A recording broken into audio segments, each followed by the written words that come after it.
Hello students, welcome in my channel King Techno. Today we discuss about OpenOffice Base and Microsoft Access. First, we discuss about what is database. Okay, so what is the introduction of database? And this one is the chapter of related with class 10th IT 402 in CBSC, and the topic is database management system. So first we just think about database, what is database, okay, and what is the functionality of database, okay. So in simply we just say that database refers to the collection of interrelated data, and database management system is a computer program that manages a database effectively and efficiently. Students, बहुत ही ज़रूरी यहाँ पे जो topic चल रहा है वो हम लोग यहाँ पे डिस्कस करेंगे, तो ज़्यादा बेहतर ये होगा कि आप पूरे के पूरे वीडियो को देखिएगा ताकि आपको पूरे अच्छे से समझ में आ जाए। अगर आप सीबीएसई में एनरोल्ड हैं और आपका भी जो कोर्स में है वो आईटी है, सब्जेक्ट कोड है 402, तो ये आपके लिए बहुत ही ज़्यादा बेनिफिशियल होने जा रहा है, क्योंकि जो पेपर मॉड्यूल सेट किया गया है, जो पेपर का एक डिज़ाइन सेट किया गया है, उसमें से डेटाबेस से बहुत सारे क्वेश्चंस आने वाले हैं। ठीक है, आपके पेपर को दो भागों में बांटा गया है। फर्स्ट जो है वो आपकी एम्प्लॉयबिलिटी स्किल्स है, जहाँ से 10 नंबर से ही क्वेश्चन आना है, और जो सेकंड है आपकी वो वोकेशनल स्किल है, जहाँ पे आपके ये ओपन ऑफिस राइटर है, ठीक ना, उसके बाद स्प्रेडशीट है, डेटाबेस है और इंटरनेट है। इन टॉपिक से क्वेश्चन आने हैं जो कि 40 मार्क्स में क्वेश्चन रहेंगे। आउट ऑफ 50 ये 40 मार्क्स के क्वेश्चंस रहेंगे, और उसमें भी जो ये डेटाबेस है इनसे ज़्यादा क्वेश्चन रहेंगे, इसलिए ये आपके लिए ज़्यादा बेनिफिशियल है। आपको इसको बहुत अच्छे से और पूरे के पूरे वीडियो को देखना चाहिए ताकि आपके मार्क्स अच्छे हो जाए। ओके, तो डेटाबेस के लिए अभी हमने यहाँ पे एक लाइन आपको बताई कि डेटाबेस जो है ये एक इंटर रिलेटेड डेटा होता है। ठीक, अब आप एज्यूम कर लो कि आप किसी भी ऑर्गेनाइजेशन को अपने माइंड में सेट कर लो, कोई भी ऑर्गेनाइजेशन है, वर्ल्ड का कोई भी ऑर्गेनाइजेशन है।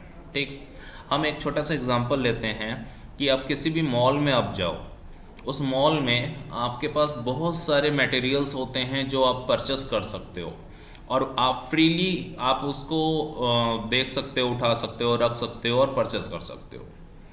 आप खुद सोचो कि यदि ये पूरा का पूरा मॉल सेटअप जो है वो अगर मैनुअल होता, यानी सब सिर्फ इंसान वहाँ पे होते, कंप्यूटर वहाँ नहीं होता, ठीक है, तो उसको मैनेज करना कितना मुश्किल होता।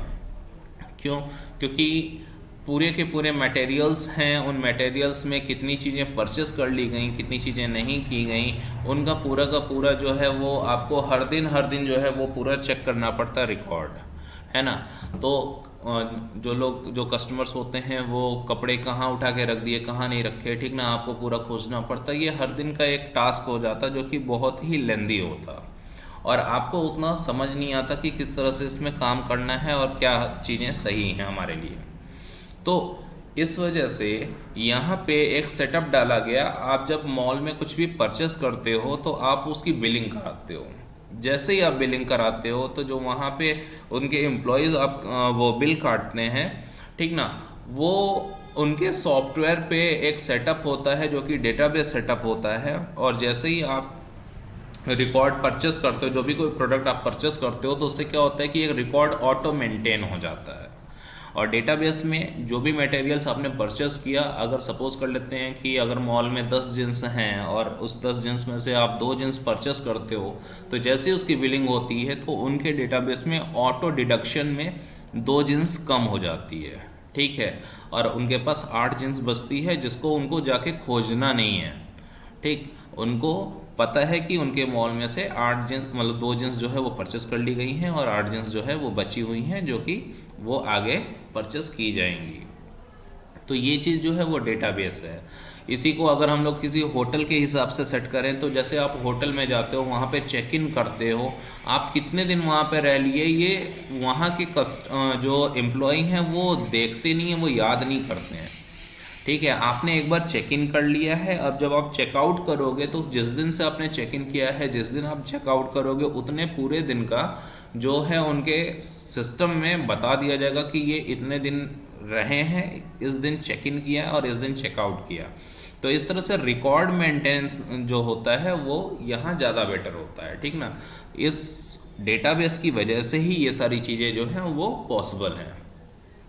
अगर हम और एक नेक्स्ट एग्जांपल लेते हैं तो जैसे रेलवे है, रेलवे में आप देखो हर दिन रिजर्वेशन होता है, इतनी बड़ी ट्रेन होती है और उसमें बहुत सारे जो हैं ट्रैवलर्स जो होते हैं वो जाते हैं और उन्होंने रिजर्वेशन कराई है, लेकिन आज तक कभी आपने इस तरह का केस नहीं देखा होगा कि एक ही सीट के लिए दो दो टिकट जो है वो कटे हों, ठीक ना, सेम डे पे।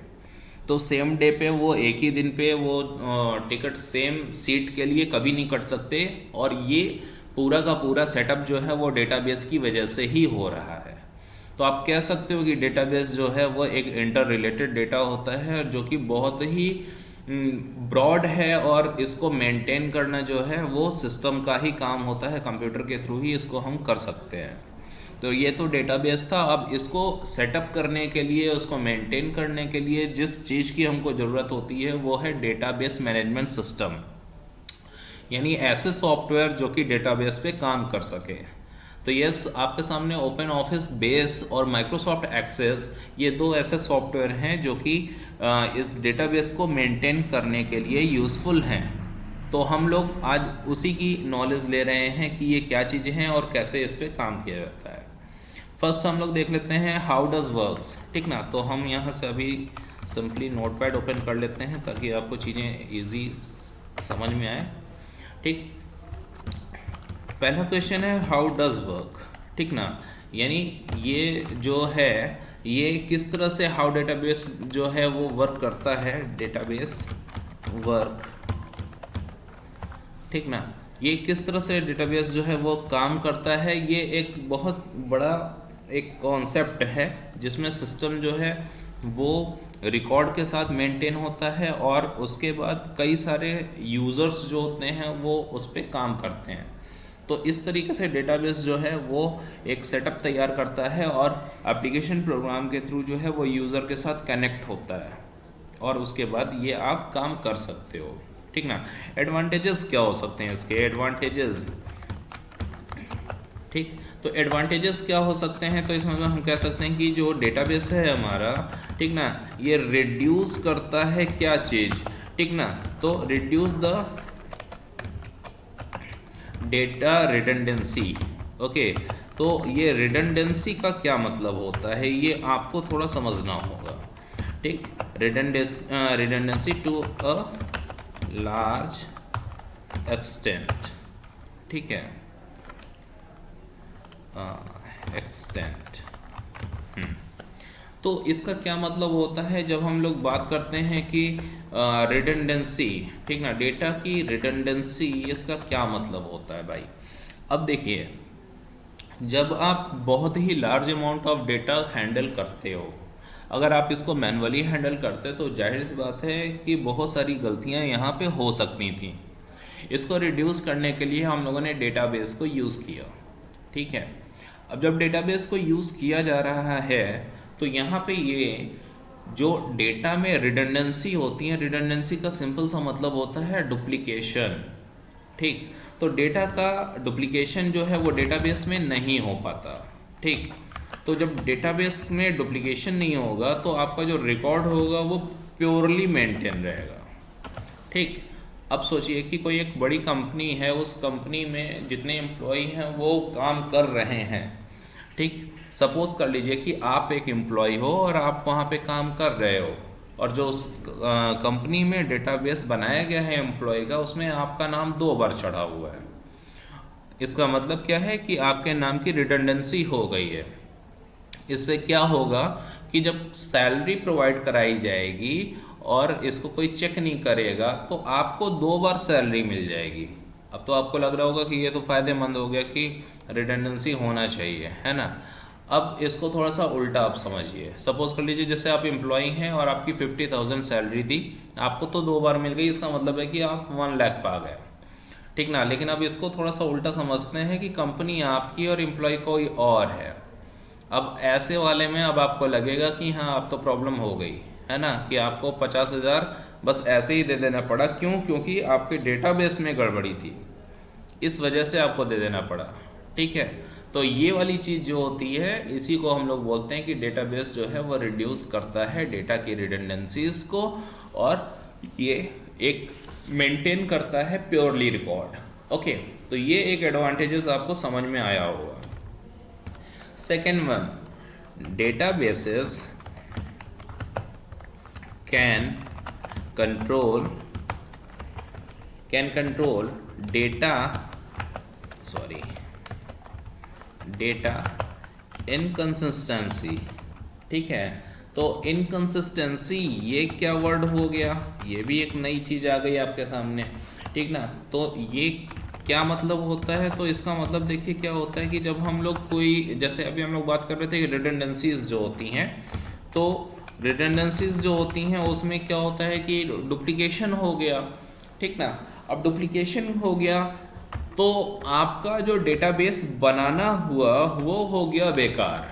ठीक ना, तो जो आपने एक डेटाबेस बनाने के लिए आपका क्या उसके पीछे रीज़न रहा होगा कि आप हर एक चीज़ जो है वो सही तरीके से मैनेज कर पाओ। लेकिन रिडंडेंसी होने की वजह से, यानी डुप्लीकेशन होने की वजह से आपका ये डेटा वाला काम जो है वो गड़बड़ हो गया। अब आपका डेटाबेस मेंटेन हुआ ही नहीं। तो जब मेंटेन नहीं हुआ तो हम कह सकते हैं कि जो आपका टेबल बना वो इनकंसिस्टेंट हो गया। ठीक है, वहाँ पे चीज़ें जो हैं वो गड़बड़ हो गई। तो ये जो है वो कंट्रोल करता है डेटा इनकंसिस्टेंसी की। ठीक ना, ये किसी तरह की प्रॉब्लम नहीं होने देता, और जिसकी वजह से आपका टेबल जो है वो प्योर हो जाता है और आपका पूरा जो डेटा है वो सही तरीके से मैनेज हो जाता है। तो ये चीज़ जो है वो आपका इनकंसिस्टेंसी जो होता है उसको भी ये कंट्रोल कर देता है। इसके बाद देखिए हम लोग का एक नया कॉन्सेप्ट जो आएगा वो क्या है कि जो डेटाबेस है वो फैसिलिटेट करता है क्या चीज़, तो फैसिलिटेट करता है शेयरिंग ऑफ डेटा।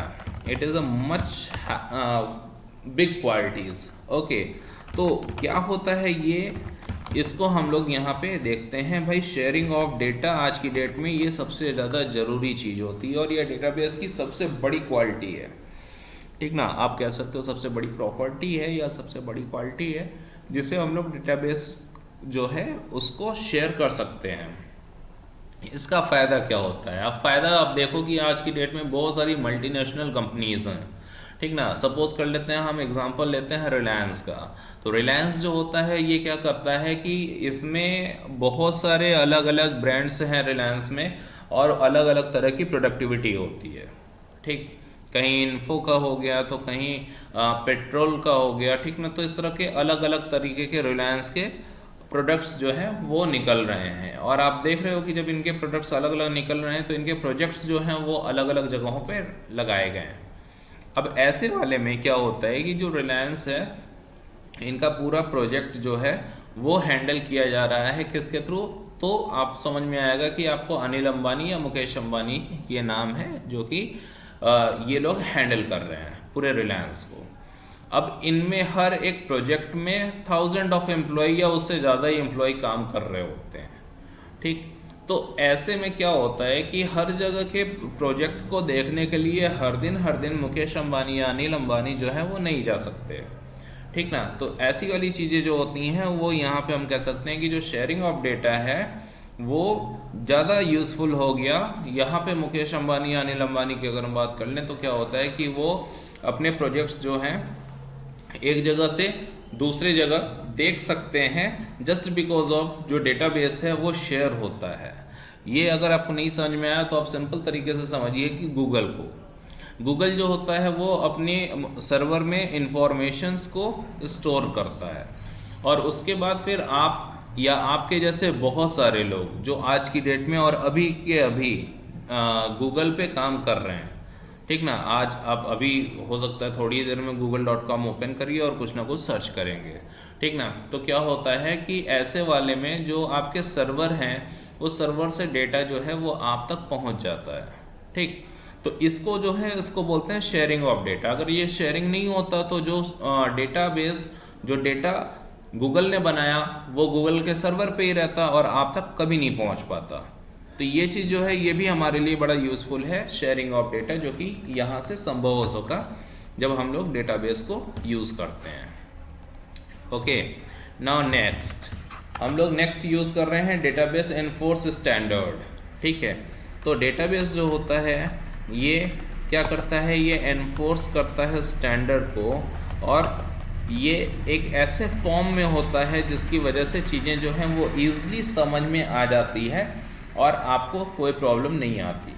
ठीक ना, तो ये चीज़ जो है वो एक ज़्यादा बेटर ऑप्शन होता है जब हम कोई भी चीज़ लिखें और वो चीज़ें समझ में आ जाए। जनरली अगर हम अपनी लैंग्वेज में कोई भी चीज़ लिखते हैं तो हो सकता है कि इंडिया में रहने वाले लोग जो हैं उसको समझ जाएं, ठीक ना, लेकिन अगर वही चीज़ जो है वो कहीं बाहर के लोग हों, उनको समझाना हो तो वहाँ पे दिक्कत होगी।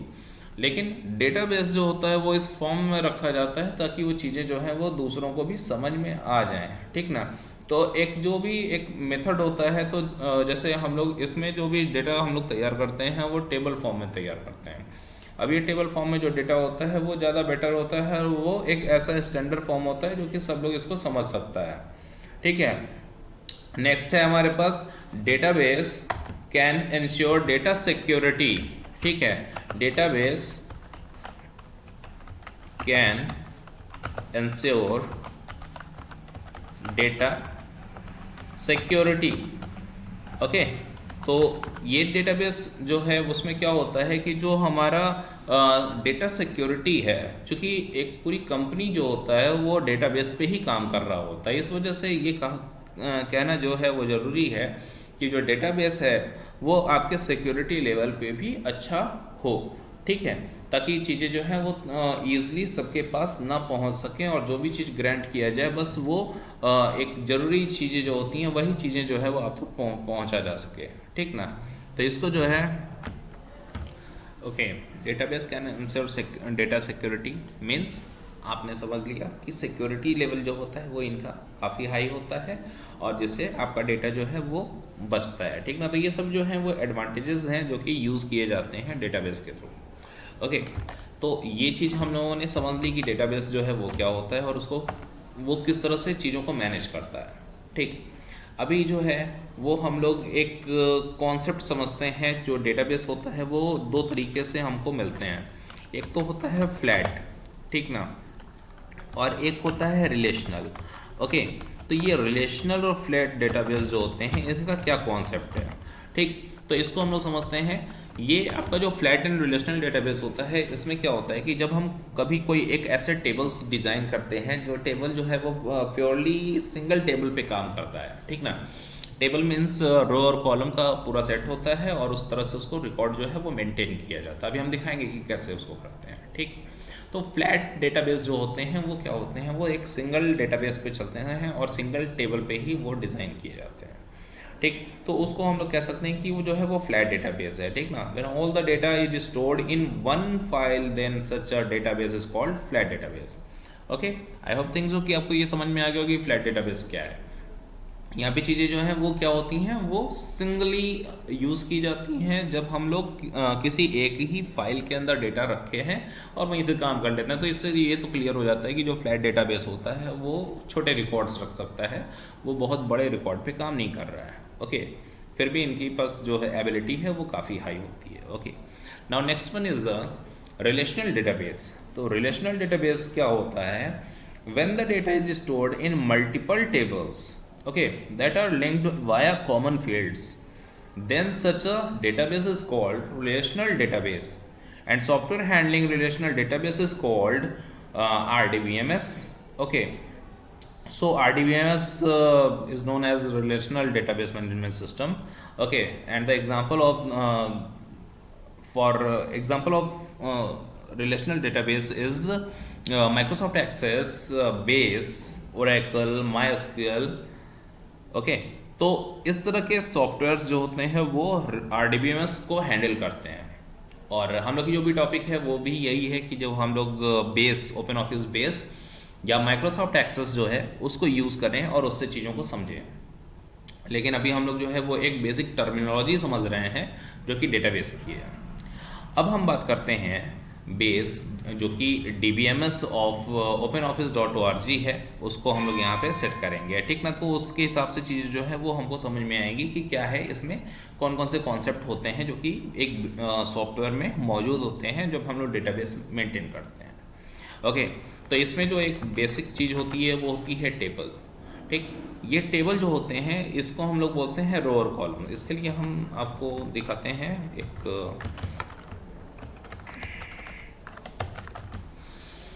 तो देखिए हमारे सामने यहाँ माइक्रोसॉफ्ट वर्ड खुल रहा है और हम लोग इसमें देखेंगे डेटाबेस को। तो एक ब्लैंक शीट हमने खोल दी है और उसके बाद अब यहाँ पे हम बात करते हैं, इंसर्ट में आते हैं। यहाँ पे हम लोगों ने टेबल ले लिया है, टेबल लेकर के हम यहाँ पे कुछ रो कॉलम्स जो है वो सेट कर लेते हैं और उसके बाद यहाँ पे काम करते हैं। तो यहाँ पे जैसे हमने एक यूज़ किया सीरियल नंबर का, ठीक है, यहाँ पे स्टूडेंट्स नेम का,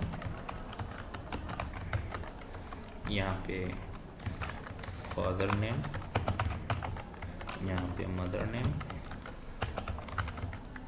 ठीक, एड्रेस।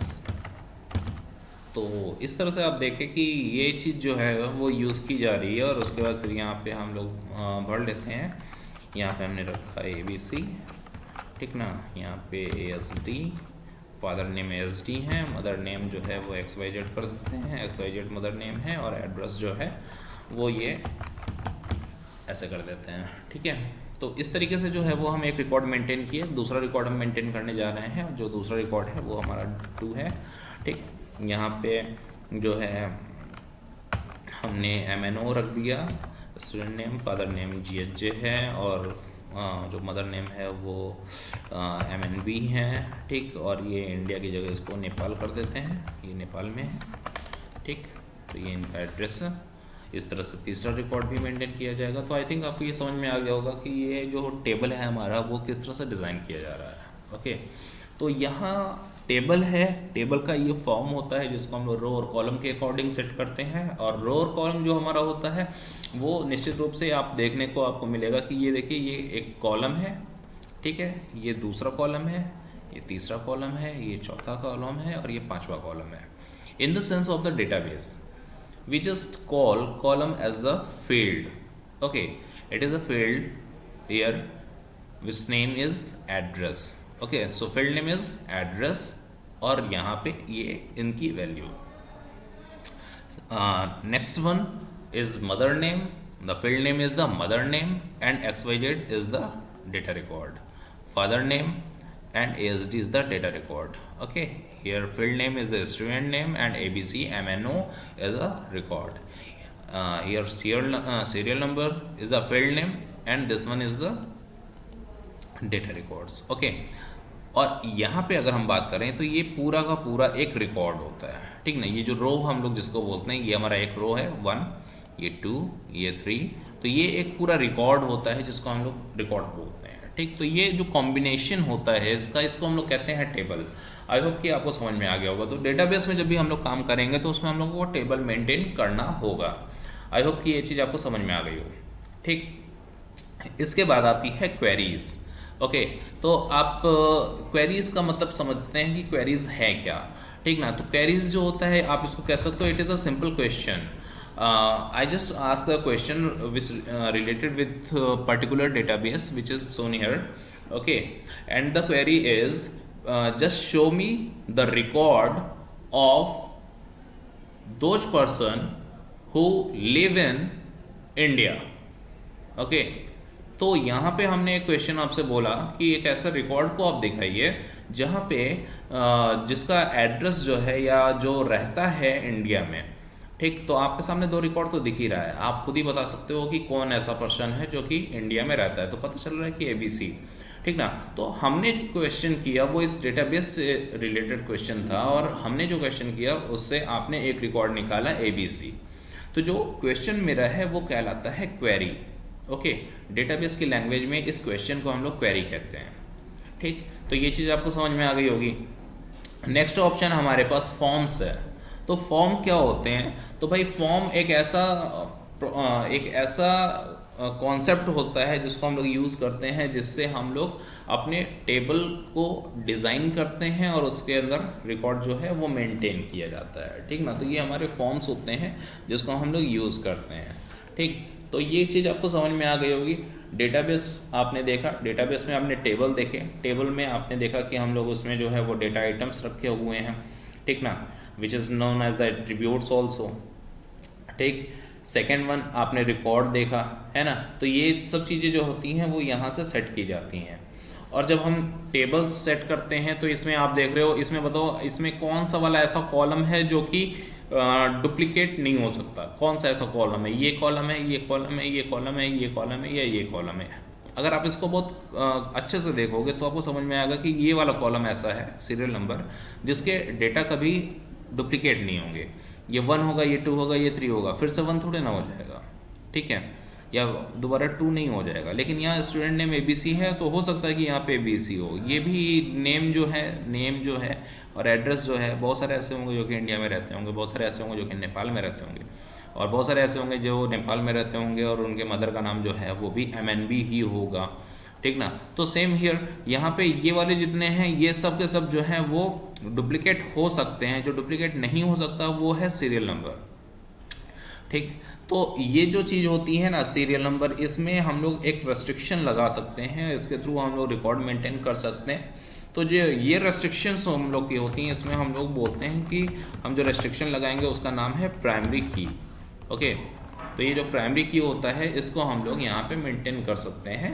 प्राइमरी की जो है वो क्या होता है, in a database a field which stores a unique value for each record and hence can uniquely identify a row or record is called a primary key, okay। और सिंपल लैंग्वेज में इसको अगर हम बोलें तो हम सिंपल लैंग्वेज में ये कह सकते हैं कि भाई ऐसे कॉलम को पकड़िएगा जहाँ पर रिकॉर्ड जो है वो कभी डुप्लीकेट ना हो, उसी जगह पे प्राइमरी की लगेगा, ओके। तो इस वजह से सीरियल नंबर जो है यहाँ पे प्राइमरी की मेंटेन किया जाता है, ओके। नेक्स्ट हमारे पास प्राइमरी की ये एक सिक्योरिटी के रूप में रखा हुआ था। दूसरा एक और नाम है जिसको हम लोग बोलते हैं कंपोजिट प्राइमरी की, ओके। तो कंपोजिट प्राइमरी की क्या होती है, जैसा कि अभी हम लोग बात कर रहे थे कि एक ऐसा रिकॉर्ड होता है जो कि डुप्लीकेट नहीं होता है और इसको हम लोग प्राइमरी की सेट करते हैं। कभी कभी किसी टेबल्स ऐसे होते हैं, कुछ टेबल्स ऐसे होते हैं जहाँ पे हमको एक के जगह दो दो कॉलम लेकर के चलना होता है, जहाँ पे रिकॉर्ड जो है वो मेंटेन होता है, ठीक है। तो ये दो ऐसे कॉलम हो सकते हैं जिसको ले करके हमको प्राइमरी की सेट करना पड़ता है। तो जब कभी हम ऐसा कुछ करते हैं तो ऐसे प्राइमरी की को हम लोग बोलते हैं कंपोजिट प्राइमरी की, ओके। तो ये तरीका जो है इससे हम लोग कंपोजिट प्राइमरी की कहते हैं, ठीक। इसमें दो कॉलम एक साथ अलॉट किया जाता है, ठीक। इसके बाद नेक्स्ट जो हमारे पास की आता है इसका नाम है अल्टरनेट की, अल्टरनेट की, ठीक है। अब ये अल्टरनेट की क्या होती है, तो भाई अल्टरनेट की में क्या होता है कि जैसे अभी हम लोग कॉलम की बात कर रहे थे कि हमारे पास ऐसा कॉलम्स है, जैसे यहाँ सीरियल नंबर हो गया, ठीक ना। इट हैपन्स कि हम यहाँ पे एक और रिकॉर्ड मेंटेन कर देते हैं, ठीक है, एक और रिकॉर्ड मेंटेन कर देते हैं यहाँ पे, और हमने यहाँ पे एक नया रिकॉर्ड मेंटेन किया है। Just hold a minute.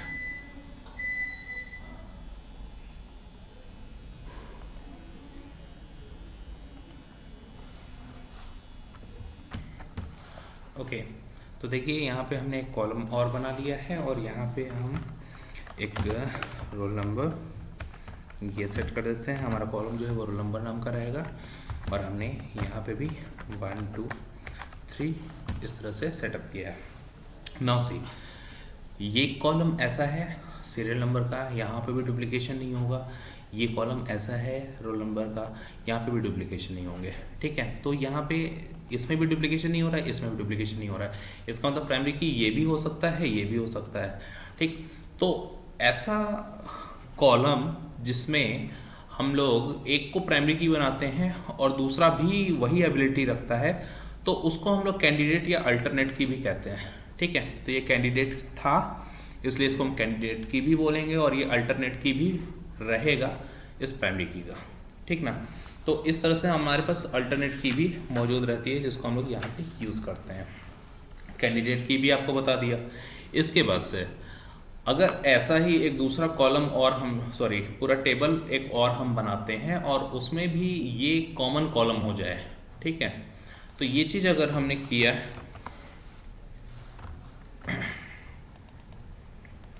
देखिए हमने यहाँ पे इसको सेट कर दिया है, इसको थोड़ा सा और छोटा करते हैं तो आप इसको इजीली देख पाओगे। हाँ ठीक है, अब यहाँ पे ये चीज़ें जो हैं वो इस तरह से कर दी जाती हैं, यहाँ पे हम कुछ और कर देते हैं, ठीक, जैसे फादर नेम है तो इस जगह पे हम मैथ्स कर देते हैं, यहाँ पे साइंस कर देते हैं, यहाँ पे इंग्लिश कर देते हैं, यहाँ पे कंप्यूटर कर देते हैं, ओके, और इनमें मार्क्स एंट्री हो जाएगी, ठीक। तो हमने ये काम कर लिया, यहाँ पे हमने इस तरह से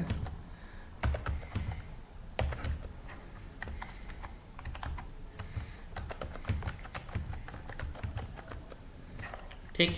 तो आप देख रहे हो कि अब अगर ये बात आ जाए कि चलो इन दोनों कॉलम्स को जोड़ना है, ठीक, तो इन दोनों कॉलम्स को अगर हमको जोड़ना, इन दोनों टेबल्स की बात हो रही है कि ये टेबल्स जोड़ना है, ये टेबल है पहला टेबल और दूसरा टेबल ये है, इन दोनों टेबल्स को अगर हमको जोड़ना है तो जोड़ेंगे कैसे? तो आप देख रहे होगे कि ये सीरियल नंबर वाला यहाँ पे कॉलम और सीरियल नंबर वाला यहाँ पे कॉलम कॉमन है दोनों में, तो ऐसे वाले टेबल्स जिनको हमको ऐड करना होता है, एक दूसरे से जोड़ना होता है, और उसमें हम लोग देखते हैं कि एक कॉलम जो है वो हमारा इधर से कॉमन चल रहा हो, तो अगर कॉमन ये चल रहे हैं तो इसी से वो जुड़ेंगे।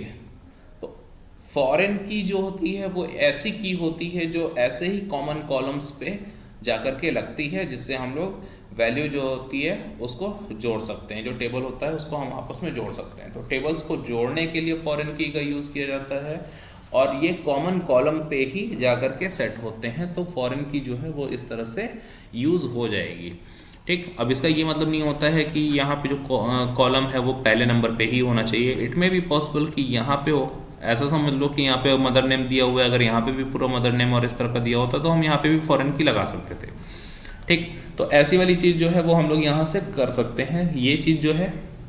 हाँ, एक चीज़ और याद रखिएगा कि वो वैल्यू जो है वो यूनिक से होनी चाहिए, ठीक ना।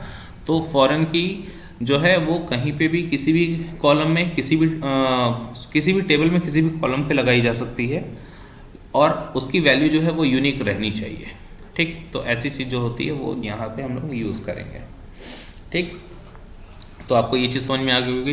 ये वीडियो थोड़ा लंबा हो गया है, अगली चीज़ें जो है वो अगले वीडियो में हम आपको बताते हैं, ठीक ना। इतनी चीज़ें आप इसको देख लीजिए, समझ लीजिए, जो चीज़ ना समझ में आए वो हमारे कमेंट सेक्शन में जाकर के कमेंट कर दीजिएगा, हम आपको वो बता देंगे कि किस तरह से उसको यूज़ किया जाता है या वो क्या चीज़ होती है। Okay, thank you.